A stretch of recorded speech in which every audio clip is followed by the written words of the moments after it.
Okay, first question, guys. Can you tell me one interesting thing about the person sat next to you? Bertie is probably the clumsiest person on this planet. He spills his coffee twice a day and I have to clean up.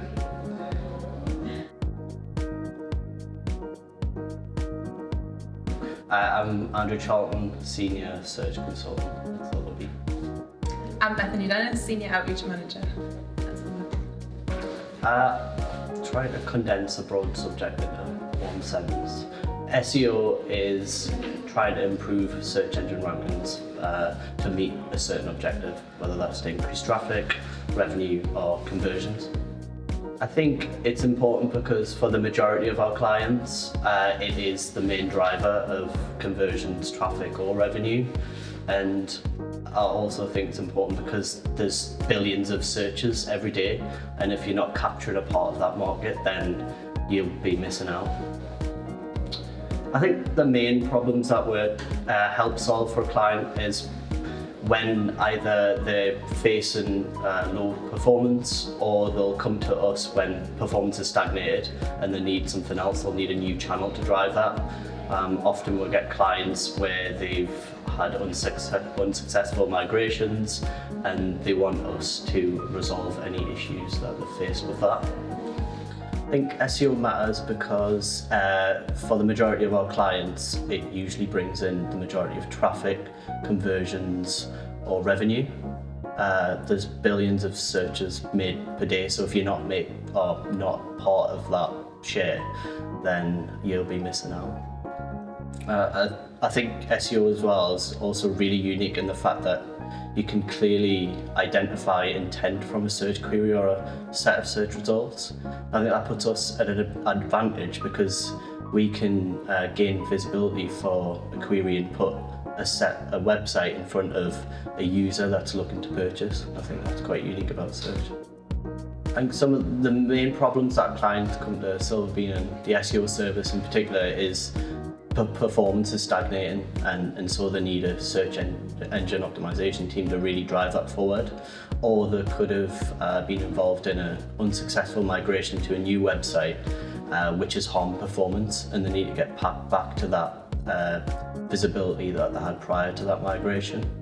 I think a lot of small in-house marketing teams don't necessarily have the time or resource to put into all the technical content and outreach details and issues. I think at Silverbean we've got a lot of knowledge here, we've got a lot of experts, which a lot of in-house marketing teams just don't have. Especially with outreach, I think a lot of people don't have the relationships that we have as well, and the technical expertise to get results.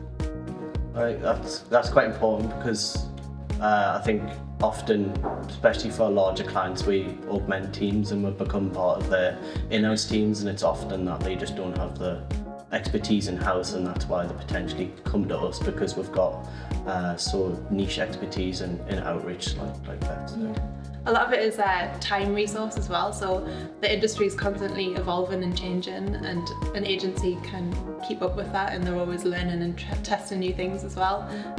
So at Silverbean we're always kind of on the ball and up to date, and it's harder for in-house marketing teams if they're doing the whole spectrum of marketing, they can't keep up as much as we do.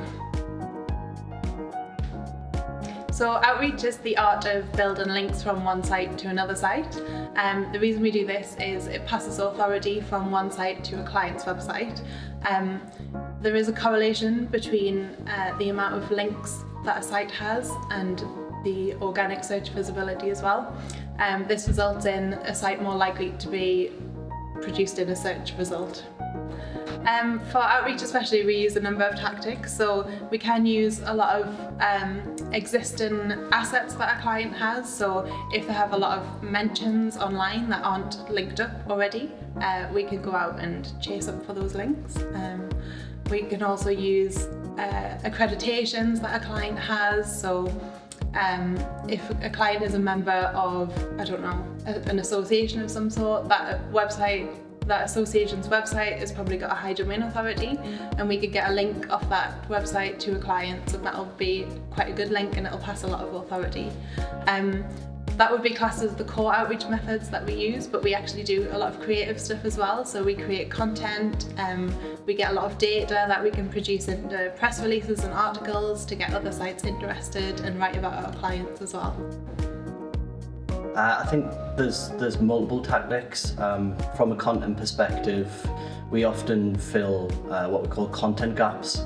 So we'll often do some key phrase research for a client and identify potentially key phrases that they don't rank for, and we can fill those and optimize for those key phrases with content. Or it could be the fact that they've already got existing assets and content that just need optimized further to increase visibility for those queries. I think success is defined by the client ultimately and their objectives. We often work back from objectives. Usually it will be organic traffic for those clients where the path to purchase is quite long, because there's numerous factors and activities that influence purchases.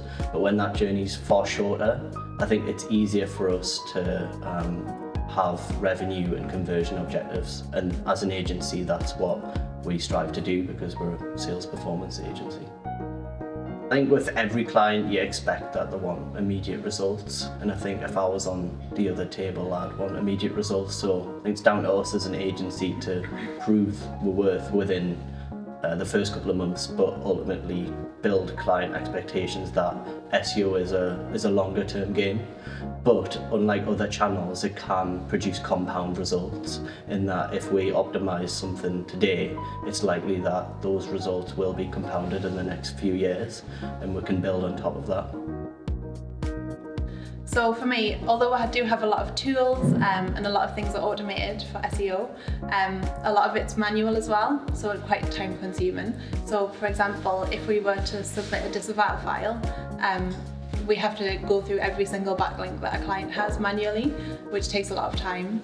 Similarly with outreach, that is a manual thing. Obviously the emails that get the most replies and responses are personalised and individual to each site, so it is a manual job and it takes a lot of time. So we're quite ingrained in a lot of clients' marketing teams. We are an extension of their marketing team essentially.